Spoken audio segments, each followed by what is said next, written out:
Hi, guys, and welcome to another episode of the Record Drums Online podcast. Today, I had the chance of interviewing one of the most in demand drummers at the moment in New York City. His name is Jordan Rose. I had the chance to have a really nice conversation with him. We talked about touring, we talked about remote recording, and how to tune drums, how he mics up his kit. Definitely watch out for this one. As always, please make sure that if you like this podcast, you subscribe and tell your friends about it, share as much as you can. And so without further ado, please welcome Jordan Rose.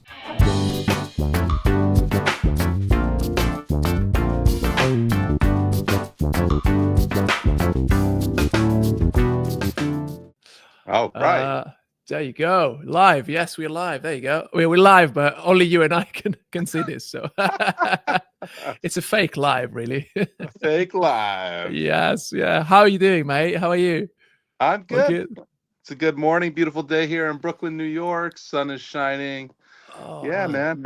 How you doing? Nice. Well, I cannot say the same because I live in London, so sun is never shining, and but so it's one of those days, one of those great days here in London. But it's all good now. We got used to it, so yeah, it's fine. It's fine. Yeah. How's things in New York? All fine? Yeah. Yeah, everything's good.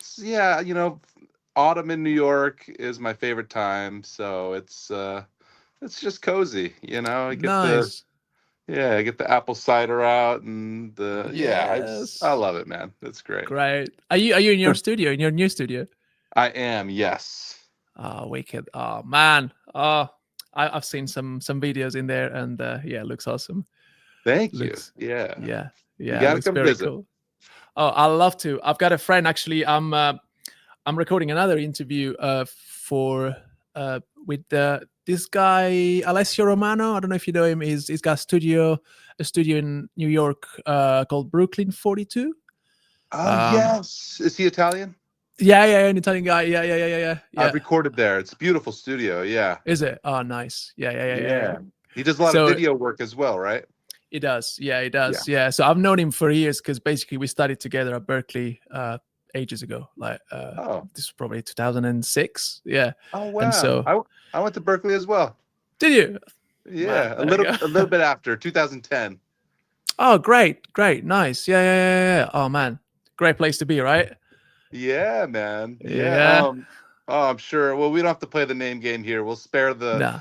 listeners, but For sure. Oh yeah, Berkeley. Yeah, that's fine. No, that's great. I basically I normally try and get as much as I can from this podcast so that listeners can have a bit of a view on how to record drums. So this kind of podcast focuses on recording drums more specifically, and man, you're the man. Like, I mean, in New York and everywhere, I see your Instagram, and I'm like, man, oh, there you go. It's playing with Jacob Collier. It's playing with Theo Kassman, Cory Wong, literally everybody. So yeah, no, thanks so much for doing this. I really appreciate it. And I want actually to start with just your beginnings. How did you get into drumming, and how did you evolve into becoming a session musician in New York? Yeah. Sure. Grew up in Houston, Texas. Born into a musical family.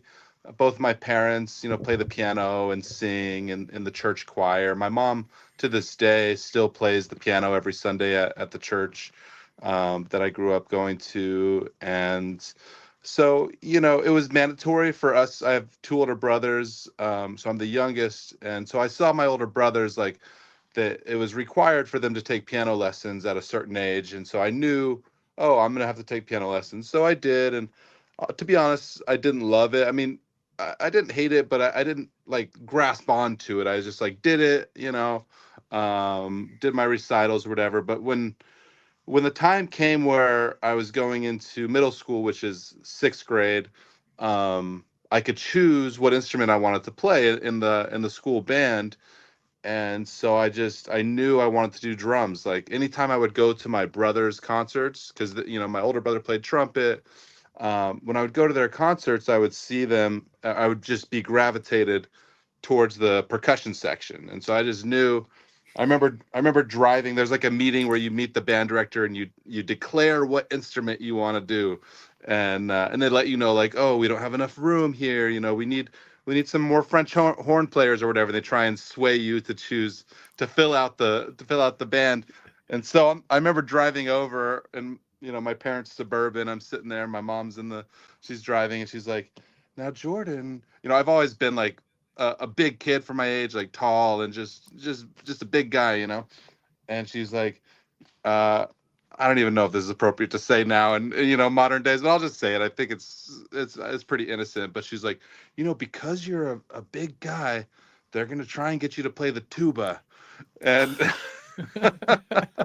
um, It's just, yeah, it's one of those like big guy too, but yeah. right. I mean, it's a big instrument. I get it, but Yeah. also I've seen tiny people play tuba and sound amazing. So, Yeah, for sure. anyway, I always remember that because I remember being like, oh man, no, I really want to do percussion, and luckily it worked out. They had room, and I did percussion, and my first percussion teacher, like private lesson teacher that the school arranged for me to have, um, was this really great jazz drum set player, and he saw that I kind of had a natural ability, and I was picking up the paradiddles really quickly, and everything. He's like, man, you should really start studying jazz. And he just gave me a burned CD of some jazz standards and classics, and he was like, just listen to this when you're going to bed, when you're getting ready in the morning, just like immerse yourself in these sounds, and we'll start studying it. He got me on the Jim Chapin Advanced Techniques for the Modern Drummer, I think it was Oh called. yeah. Is it like the blue book? Oh, is it like a blue book with the? I think it, It's yeah, like with the Moeller techniques and all that. Is it? I think so. But it So has yeah. it basically has the jazz swing pattern, and then a bunch of different things you can do with your left hand Oh comping. okay. I Nice. might Yeah, have the yeah. name of it wrong, but whatever No. Jim Chapin's famous book is, Yeah. is the That's the book. one. Yeah. So we started studying that, and I just fell in love with it, man. I just like since that day, I don't think there's been a day where I haven't thought about or touched a drum. And yeah, and then I started playing in bands, with friends, the rock bands, just all sorts of stuff, and just went from there. Nice. So at the time you were like just playing jazz, like you kind of grew as a did you want to be like a jazz drummer, or were you Well, like, you know what, I don't know, I'm gonna start with jazz and just move somewhere else? Well, I always had an interest in playing all sorts of things because I love pop, I love rock, I love country. I grew up in Texas. I love Stevie Ray Vaughan and blues, and um but my first teacher, I remember him specifically telling me, he's like, "Hey, if you study jazz and learn and get good at jazz, you'll be able to pretty much do anything you want on the drums." And I still believe that there's a lot of truth to that. I don't think it's a black and white thing. Like if you study jazz, I don't think you'll be able to play metal, for example.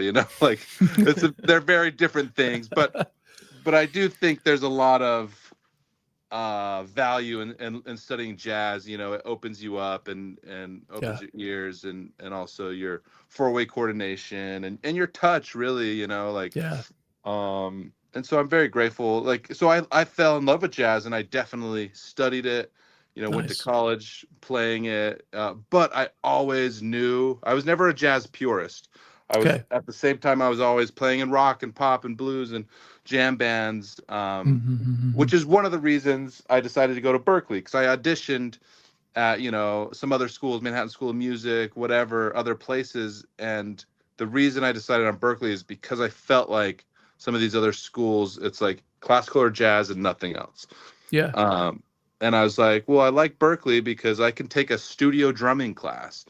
And Steve Gadd has always been kind of my North Or Star, start. Yeah. because I just love how, one night he's playing the most simple but deep, backbeat with James Taylor, and then the next week he's on tour with Chick Corea playing the most, burning jazz fusion Yeah. things. And so I've always just really, but also at the same time, he's always kept his identity and his voice shines through no matter what genre. So I've always really looked up to him in that way. Yeah, he's one of the top guys for sure. Yeah, and you were talking about touch as well, and one thing that strikes me every time I see you playing is how you hold the sticks. Man, you have like the most incredible touch, like when it comes to playing, and it seems like even if you're playing like 16 notes or just 8 notes or just a ballad, you hold the stick very very loosely. I don't know if I'm saying it correctly, but still that kind of gives a sort of specific Jordan Rose touch to the no, really, like the way is it how did you develop that? Or was he always been like that? Does he come from jazz or well, thanks for the nice compliment about that, but to be honest, I don't really know when or where it happened. It kind of just developed. Okay. Yeah.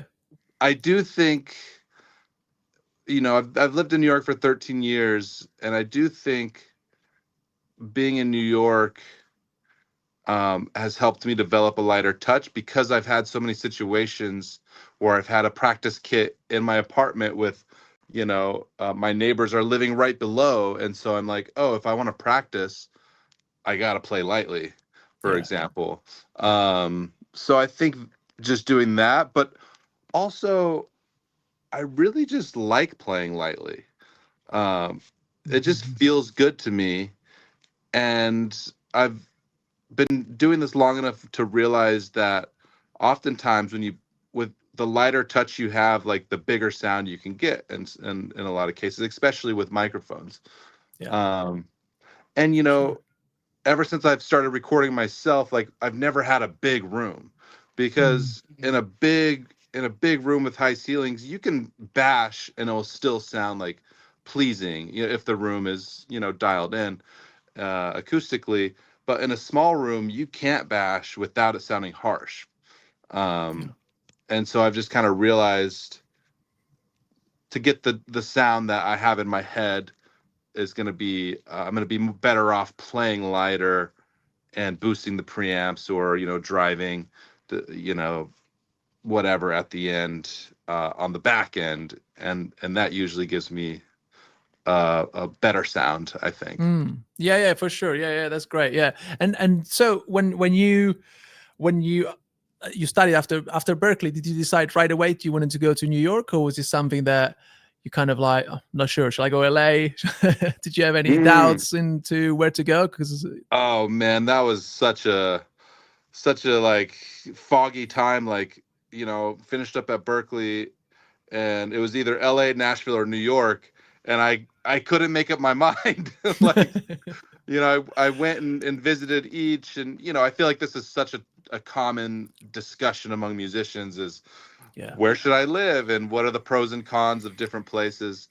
And I didn't really have my mind made up on anything, but a good friend of mine named Eric Finland, who's an amazing like B3 Hammond organ player, hit me up, and he's like, hey man, he was living in Boston at the time. We met each other at Berkeley, and he was like, hey, I'm moving to New York. I found a really great deal on an apartment. You want to be my roommate, Oh wow. And Okay. I was like, okay, well, I like Eric. There's an apartment, like, okay. Let's go. Let's do it. Let's go. And here we are 13 years later. Eric is still here. We still play together. And it was really awesome having like a built-in buddy system, because we moved there, and then just every night we were going out and seeing music and meeting people, and it was really cool.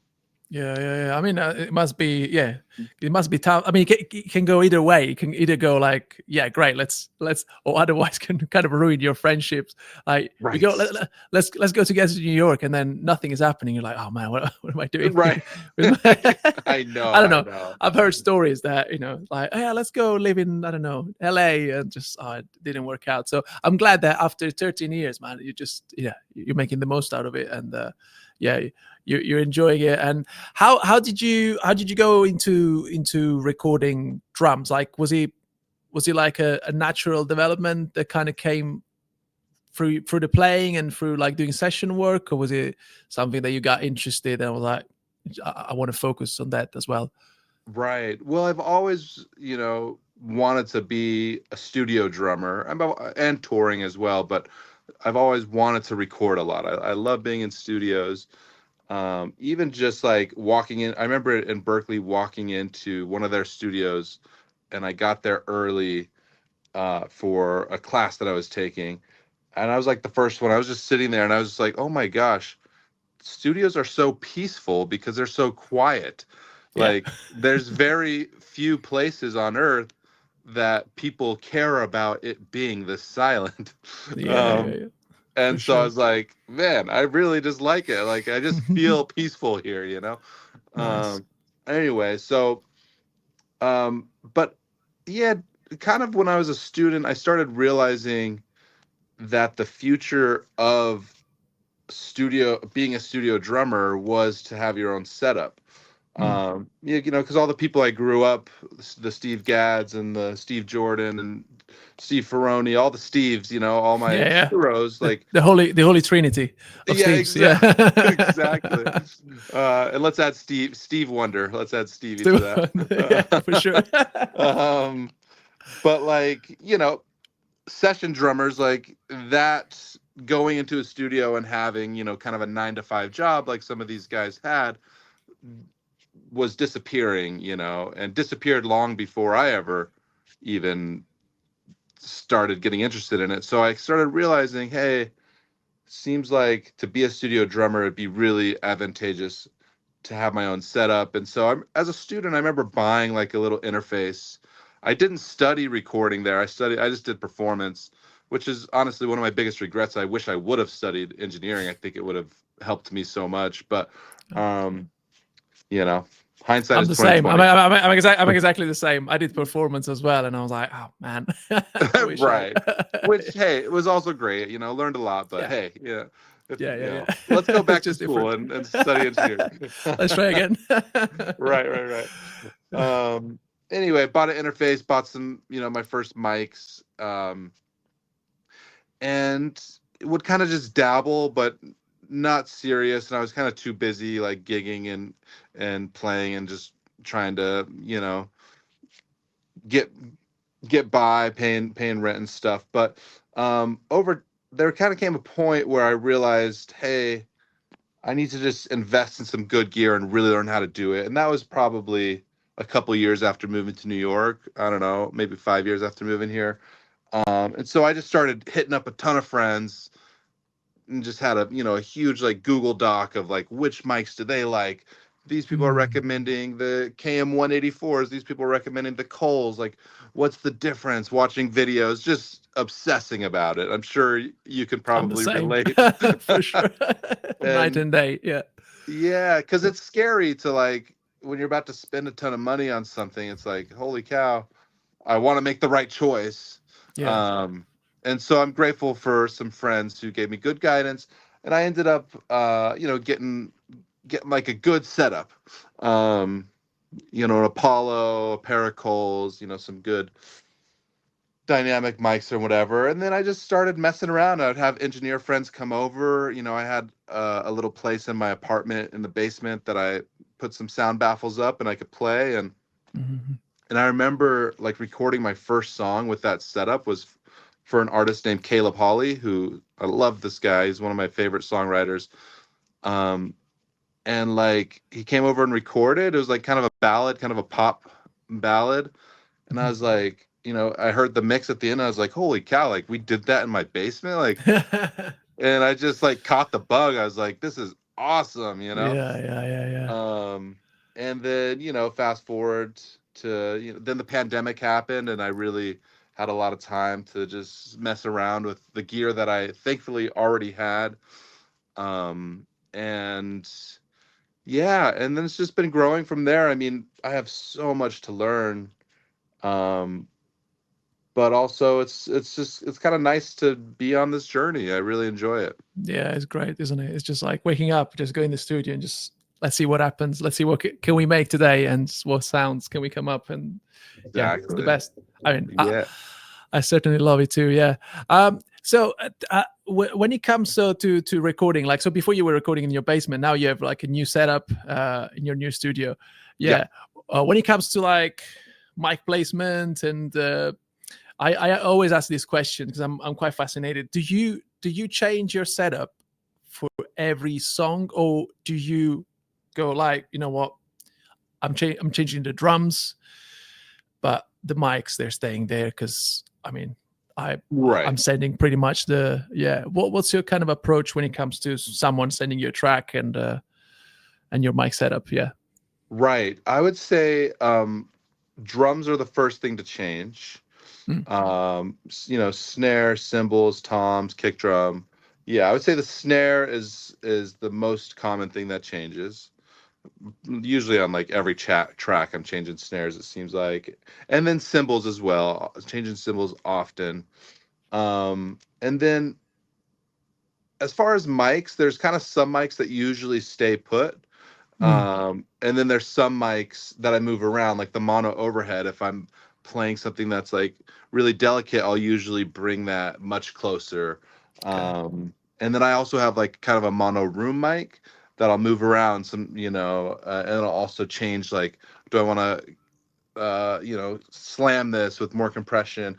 And same with, I have a stereo room mic, an AEA R88, Hmm. which kind of stays in a place that I like, but sometimes we'll move it around. But I run that through a transient designer, Okay. and a transient designer is basically you can add or take away attack and sustain.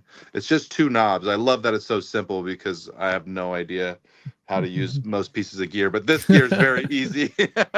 um, and so if we want like a bigger room sound, we'll just take the attack down a little bit and take the sustain up a little bit, Okay. and it doesn't sound like compression. It kind of has its own sound. I got this from Aaron Sterling. He Nice. swears by these things. When he used to have a really small room in Mm-hmm. LA, that's how he would make his room sound bigger. Nice. um Yeah, and yeah, it's yeah. yeah, it's great.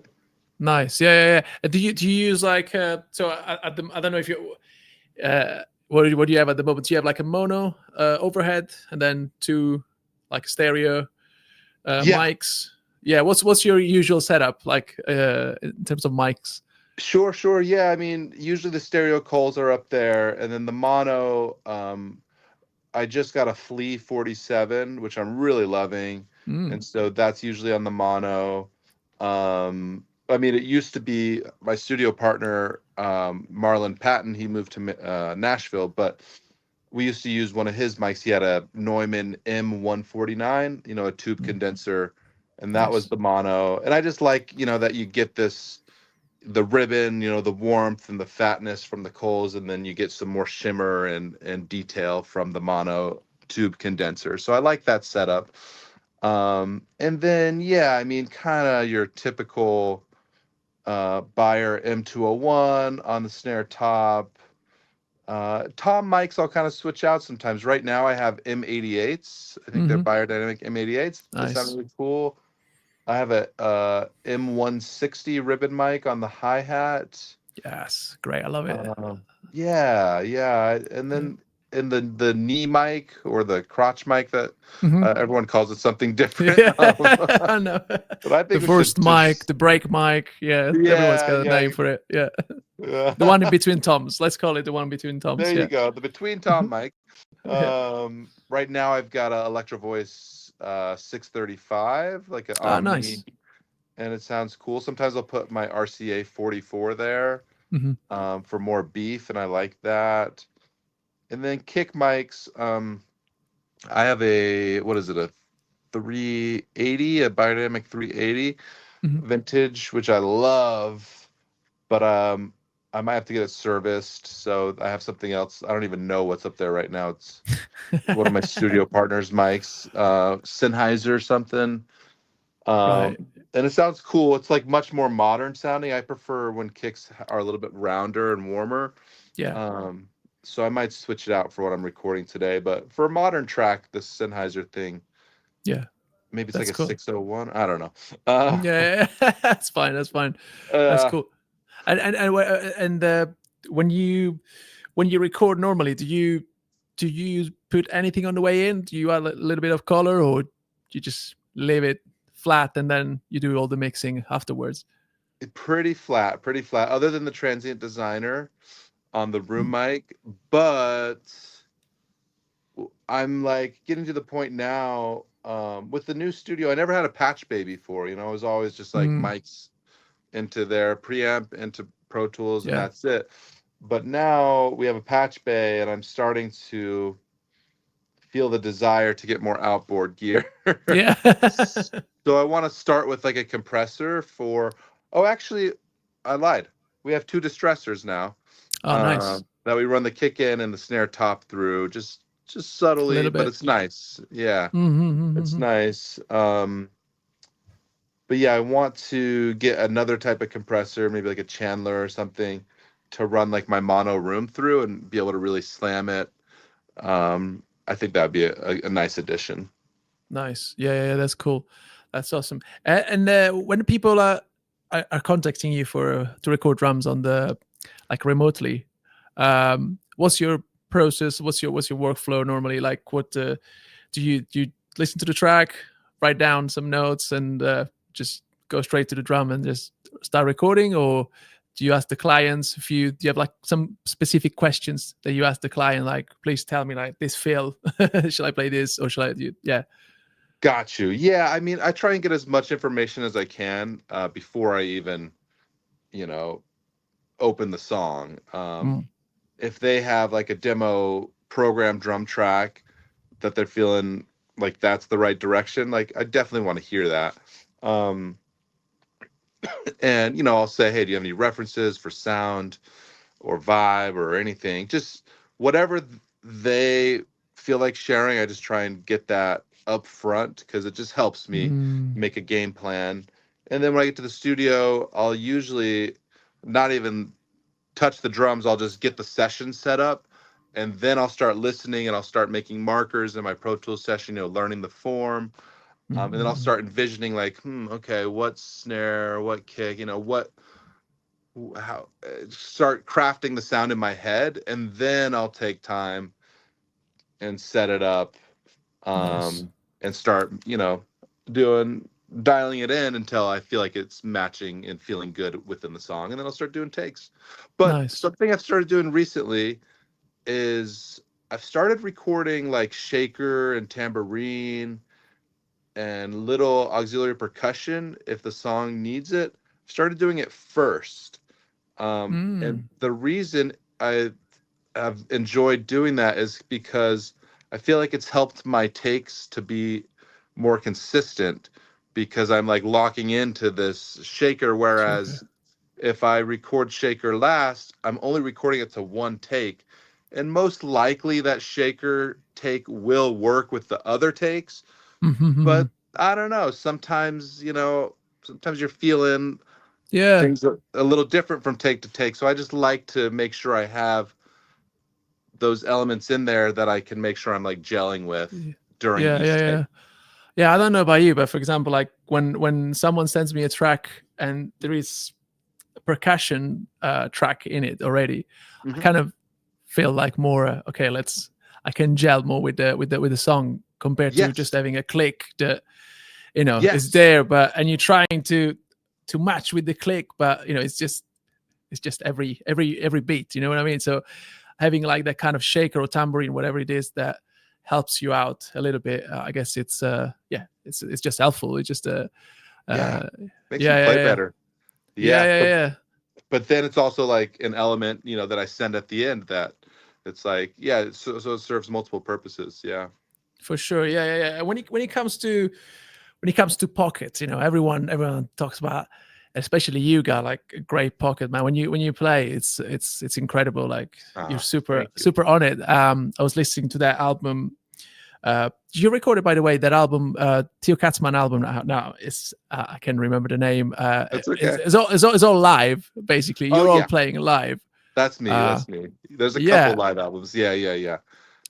but it's like live in a studio, right? Like it's So that'd be that's Be the Wheel, and yes, Bitter we Wheel. Sorry, did. yeah, that's the one. Yeah, we did record that all live at Theo's studio, and yes, I played drums on that. Nice. Are you with the click on that one, or is it just Definitely not. Definitely no? not. There's Okay, not even a headphone in sight. nice. Everything is just in, we're just off headphones. Theo's singing live in the room, so I had to play very softly because his vocal mic was literally 3 feet from my drum set. You Yeah, I know, saw that. yeah. So it Yeah, it's was, like I see him playing piano and singing, and yeah, literally next to the piano, you're there yeah. playing drums. Yeah, Yeah, it was quite. It was kind of a challenge, but it was a good challenge. Yeah, nice. Yeah. That's so cool. And you also recorded with Jacob Collier. I Um, did. Yeah. yeah, how did that go? How did that happen? And uh, Well, a friend from Berkeley who I had not talked to in many many years, he sent me a message on Facebook or something. It was like, "Hey, are you still in New York?" It's like I might want to recommend you for something. And he didn't tell me what it was. And I was like, "Yeah, still in New York. New York. Thanks for thinking of me." And that was that. I kind of forgot about it, to be honest. And then like 2 weeks later, I see, oh, Jacob Collier started following you on Instagram. I was like, wow, that's kind of interesting. Um, and I thought that was going to be it, and yeah. then I get a DM from Jacob Collier, and he's like, hey man, really like your stuff. I'm flying into New York. I'm going to be in the studio for a couple of days. Are you interested in coming to record drums tomorrow? And I was like, heck yeah, man, I'll be there. Yeah. And when I got to the studio, it was at Power Station. And when I got there and I walk in, and there's my friend from Berkeley, and I was like, Yeah. oh, Makes sense. and gave him a hug and thanked him for recommending Sure. me. And yeah, and it was it was like 8 hour session, quite intense. We moved very quick, and I hadn't really heard the material before, so I was kind of like trying to learn the songs as we went. Mm-hmm. And then Jacob, his mind is rapid fire, so he would come out and have a bunch of notes, and I'd be like, okay, all right, let me, and then we'd start another take, and it was just boom, boom, boom. I think we recorded 6 songs or something. Only one of those 6 songs even made the record.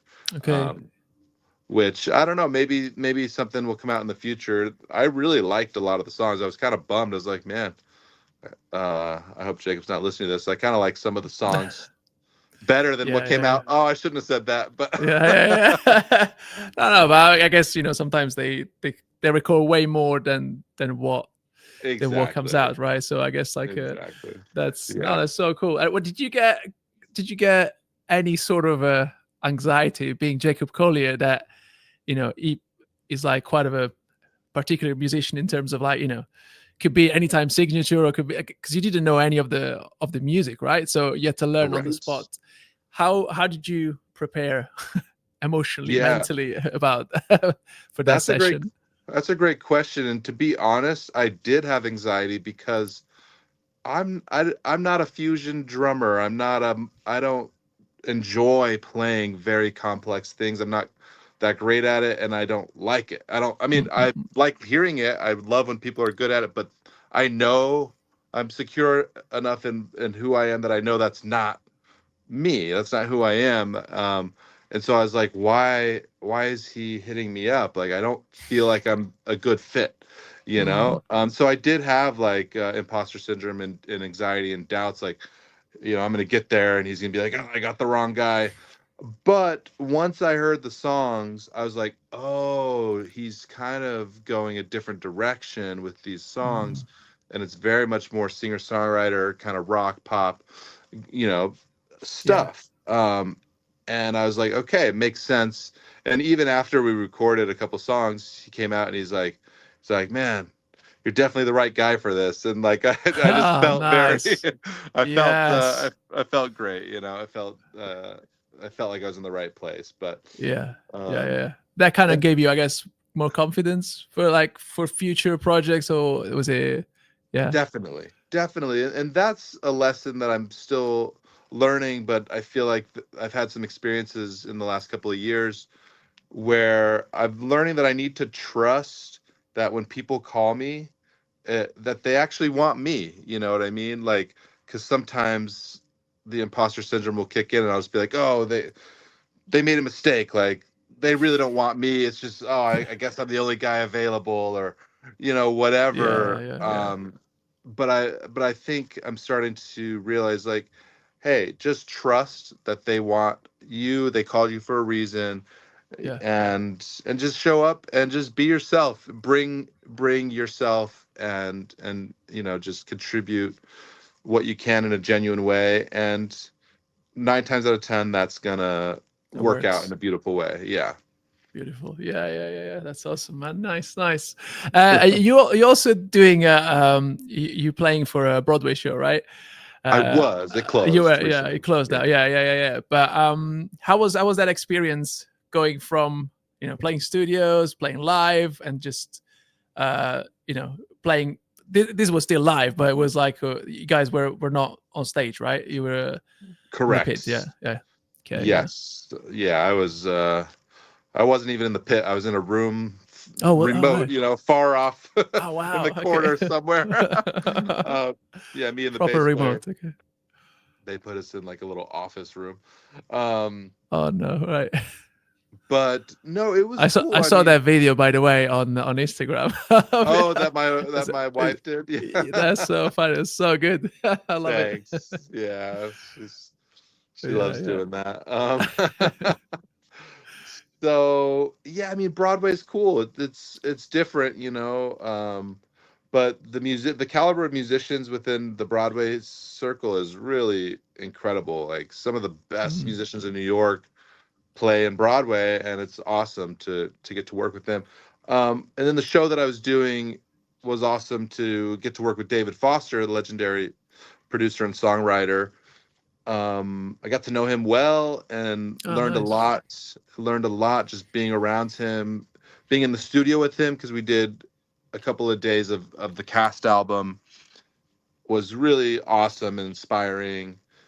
And yeah, yeah, it was a really positive experience. Yeah. Was Hmm. he? Was he? Was he? How did you get that gig? Was he also through a friend, or just like word of mouth and people Yeah, kind of I recommending you? well, so there are people here who are music contractors on Broadway, and that's Mm. their job to form the bands. Uh-huh. Um, and so I became friends with one of them. I met him because I started subbing on another show like a long time ago. Yeah. And, you know, he found out who I was because I was doing a good job subbing. And he's like, "Oh, who's this new drummer? Like, this is his first time doing Broadway." And then we just became friends. We actually made a record together because he's really into like soul jazz, like organ trio guitar. So we made an organ trio Nice. record with that guy Eric Finland, who was my first roommate. There you go. Um, yeah, Eric is the man. I need to meet Eric. you do. He is the He man. He seems is like a the man. great guy. Yeah. He really is. Nice. Yeah. Was he always like a goal for you to be on Broadway, or was it just like actually I'm gonna do this for as long as it lasts, let's say the show, and then Yeah. Well, yeah, it was a goal to have my own show. I mm, was subbing on a couple of shows here and there, but I was like, oh, I'd love to just see what that feels like to have my own show, to have that consistent gig in town, not have to be on the road, to have mm, a steady paycheck. And now that I've done it, I enjoyed it. Um, and I would do it again, but I think I'm not like gunning for it. I'm not like I have to have another Broadway yeah, show. But it's like, hey, if something comes around that seems like a good fit, yeah, I'll consider yeah, doing it. But I think the thing is, with my friends who have had shows that run for a long time, the key is just finding that balance. Like, don't do 8 shows a week. Like, maybe yeah, do five shows a week. Just and then fill your week with other creative things. Do recording sessions, do other gigs, even if it pays less. Like, take the gig where you can improvise that pays $150 rather than the Broadway thing, Yeah. that pays more than double that, and just for your creative soul Yeah, for to sure. stay Yeah. healthy. Otherwise, Yeah. it's like every night the same, and yeah, it's Right. quite tiring, isn't it? Like 8 shows a week. Oh my god, yeah, it's Yeah, quite full on. Yeah, yeah, yeah, yeah, it's very physically draining for sure. yeah.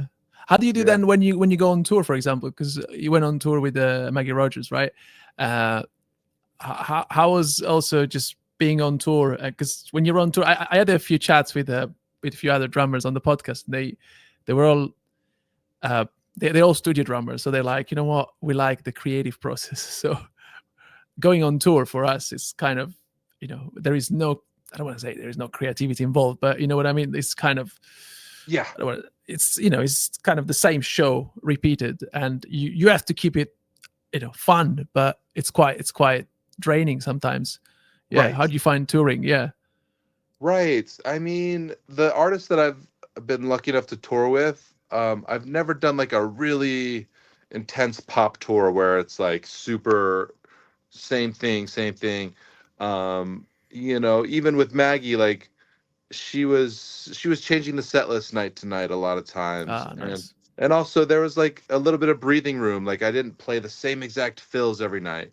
Um, so it felt more organic in a way. And also, it may, it wasn't that long really, if we were like touring for months and months and months, like some artists do, that would probably be very draining. But Maggie did a really nice job of like having a balance of like enough days off and enough time at home. and Mm. and the tours Ah, never okay. went longer than I think the longest time we were away was like 6 weeks, and that's including like a week of rehearsal. So Oh wow. we were never out there for like 3 months just Yeah, yeah, grinding it out. okay. Yeah. I guess that makes it definitely more fun than just being Yeah, on the more road all the sustainable, I time. think. Yeah, Yeah. sustainable for sure, for sure. And going back to drum recordings, I had this question that basically your drum sounds, your tones, they're super crunchy. They're super. Your sample pack. I was hearing some of the grooves, man. They super. I don't know. They're very warm sounding. Thank you. How do you achieve that? Do you mix normally after you finish, for example, recording for a client? Do you mix them and then send them the stems, let's say the take Multi-tracks. one, yeah, the Yeah. multi-track. Do you send them like mixed already, or do you send them flat? I will do a little bit of processing on like a drum bus or something. Or if there's like something I really want to hear on a certain channel, I'll do that. But at this point, I don't feel confident enough in myself as a mix engineer to go that far with it. Mm, I'm working on that. Like I'm taking a mixing course right now from Phil Weinrobe, which I'm learning a lot. And I think, nice. in a year or two, I probably will. I find myself, the more experience I have with mixing, sending things a little bit more processed. Yeah. Yeah. Yeah. Yeah. Um, Yeah. Yeah. but right now where I'm at, yeah, it's pretty flat. It's pretty flat. Okay. Nice. Yeah. Yeah, Yeah. Yeah. Yeah. And then I guess they hear it out, and then they're like, okay, you know what, we're gonna mix it. We're gonna go in this mixing direction, and or this other one. Nice. right. And with tuning of drums, what's your approach of when it comes to tuning drums? Because I know some people, they're very specific about it. Some people, they're very scientific about it, and some people, they're like, Yes. you know what, if it sounds good, and I'll just I'll just tune it until it sounds good to my ears, and that's it. So what's your approach on tuning? It's more so that I'm not super scientific about it. I mean, yeah, I'll do the standard tricks, make sure the lugs are, all balanced with the same Yeah. pitch or whatever. Um, but also I'll break that rule too. I'll detune a lug and, Okay. put muffling on if that gets me the sound that that I'm you that looking you're looking for. for. Nice. Okay. Yeah. So it's kind of just experimenting and, Yeah. It's on the fly. It's on the go. Yeah, Yeah. exactly.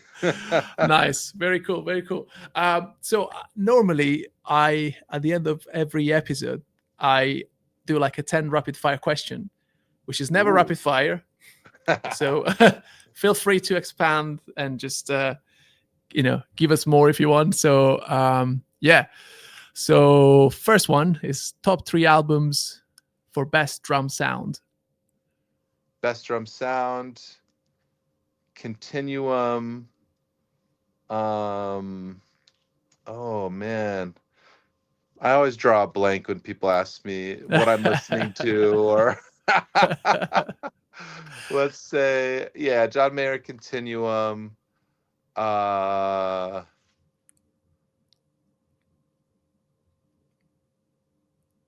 man, I mean, this is so hard. Don't worry, man. We have time. It's fine. This is the hardest question. Let's say Stevie Wonder, Songs in the Key of Life. Nice. And I don't know, Steely Dan. Any Steely Dan record. Any Steely Dan is all good. Yeah. They're always like a reference track for everyone. So it's I know, exactly. And any album from Steely Dan is for sure. Second one is favorite part of your job. Oh, that I get to play drums. Yes, nice. Third one is worst part of your job. Ooh, learning songs. Actually, speaking of that, what's how do you go about learning songs? Do you write them down, or do you just listen once and you? Yeah, in the studio, if it's a pretty straightforward song, I'll just make markers on my Pro Tools session. Verse, chorus, break, pre-chorus, whatever. And that's usually enough. But if I'm like learning for a tour or a gig, and it's multiple songs at once, I'll usually make little charts and then I try and memorize. But the process of writing it down helps me kind of internalize the form and things like that. And then you put it on an iPad or something just so that it stays there. And yeah, I do actually. Yeah. Mm-hmm. Nice, awesome. 4 is piece of gear you can do without when recording drums at the moment. So if there is any, you basically you really need this piece of gear, otherwise. I mean, drumsticks. Yeah. Okay. Yeah. That's fair. Which drumsticks do you use, by the way? I actually really like Vic Firth SD 11 Slammers, I think they are. Yeah, they feel so good, and they're made out of rock maple, so they have this like lighter feeling to them. I just really like I feel like maple sticks produce a different sound than hickory sticks, which are much more dense. Yeah. And so a lot of the things I record, the lighter touch things especially, I'll use these maple sticks, and they just they add like a little bit of air softness to the sound. I really like them. Yeah, I need to check them out, man. Nice. 5 is dream artist you love to record for. Oh wow, dream artist that I'd love to record for. Bruno Mars. Yes. Bruno, if you're listening, come on. He's got his brother playing drums, but actually I've heard apparently he plays drums on most of his records, and then his brother is playing live, all the live shows. But just crushing my dreams here, Chris. Yeah. Sorry, mate. I better choose someone else. Number 6 is what plugins you normally use on your drum bus. Oh, okay. I mean, I like the Studer, the Universal Audio Studer tape emulator. I like the Wolf compressor. I like the Chandler limiter. Yeah, those are a couple that come to mind. Mm-hmm. Okay. Yeah. Cool. 7 is what is a book/video tutorial that you would recommend for someone that wants to learn how to record drums? Oh, interesting. A book or video tutorial. This podcast. There you go. Wow.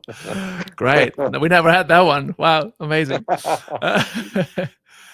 Who's your inspiration when it comes to recording drums? I guess I And know the answer already, but are you gonna say who is my inspiration? I yeah. mean, Steve Gadd. Come on. Come on. He's the one. Yeah. Uh, 9 is best advice you've ever received. Best advice I've ever received. Ooh. I mean, I guess just tying it back to my first teacher who said that by studying jazz, it will, positively impact pretty much any other style of music I want to do. Yeah. Nice. Cool. And worst advice you've ever received. Oh gosh. Worst advice. So many. So many to choose from. Yeah, worst advice. That you play better if you are, on something, if you're high or Yeah, whatever. yeah. Just yeah. Yeah, I And don't believe what's in that. Yeah. nah, for sure. What is one piece of advice you would give to someone? By the way, this is not rapid fire anymore. Rapid fire, we're good. We're good. Oh, Yeah. okay. I had one rapid fire, an extra one I wanted to ask, but Yeah, sure. it's already it's like click, yes or no. Oh, depends. Okay. Cool. And then just what's one piece of advice that you would give to someone that is starting out and wants to be the next Jordan Rose? What what would you say to the next generation of up and coming drummers? Ooh, yeah, that's a tough one. I think, mm, I think really trying to figure out what you want out of your career. I mean, that can change over time, but I think the more clear of a vision you have, like do you want to tour a lot, or do you want to be more in the studio, or do you want to do both, or do you want to be a drummer and a producer, or do you want to, you know, having somewhat of a vision of that, I think is helpful, Yeah, rather than just nice. seeing like what happens, but trying to, really listen to your heart and be like, what would I be most happy doing, I guess. Yeah. Especially, I guess you have the experience of going such a big city like New York. You must have seen this for yourself, like just to what it means to go somewhere, in a big city and just try to make it as a drummer. I guess you kind of, you need to have a little bit of understanding what's next. What do you want to do really, instead of Totally. just like walking in and in the jungle and just hoping for the best. Exactly. Yeah. Yeah. Nice. Are there any future projects that you can share, or anything coming up that you can talk about? That I mean, yeah, you can now. This is your moment to just if there is anything, even like doesn't have to be with an artist, even like your studio or Sure. yeah. Well, literally the second I hang up on this podcast, I am entering 3 days of recording my second sample pack. So Yay. I did Denim Pockets Volume 1, last year. And so this next one's going to be called Deeper Denim Pockets. Yeah. And it's going to be, a similar sound and vibe, but it's just going to be a lot more loops and fills. And there's going to be top liners like hi-hat and shaker. And there's going to be a lot more one-shots. It's just going to be bigger and better. And I'm going to take my time recording it and editing it to make sure it all just, I'm feeling excited. I think I learned so much doing the first one, Yeah.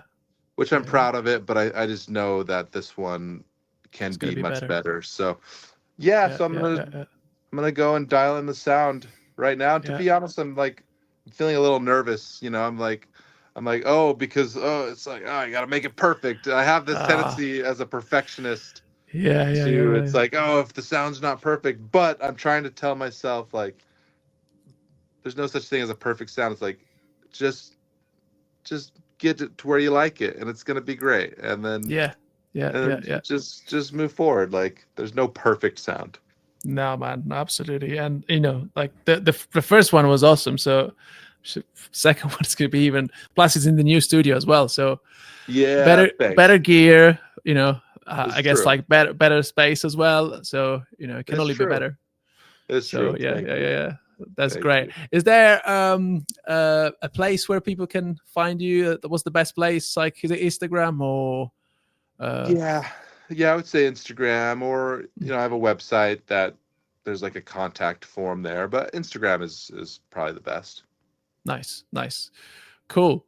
Jordan, you've been, oh my god, so good, so good. Learned so much from Ah, man. this. Well, Yeah. thanks So for thank having you. me. No, no, thank you so much. Thank you so much for taking your time. And again, sorry for the mess up with the time. So, Oh, but that was on me. It's all good. no, no, no, no. All good. Nice one. Cheers. All right. Nice one. Take care. Yeah. Yeah. See you later, Bye. man. Bye. Bye. Bye. Bye.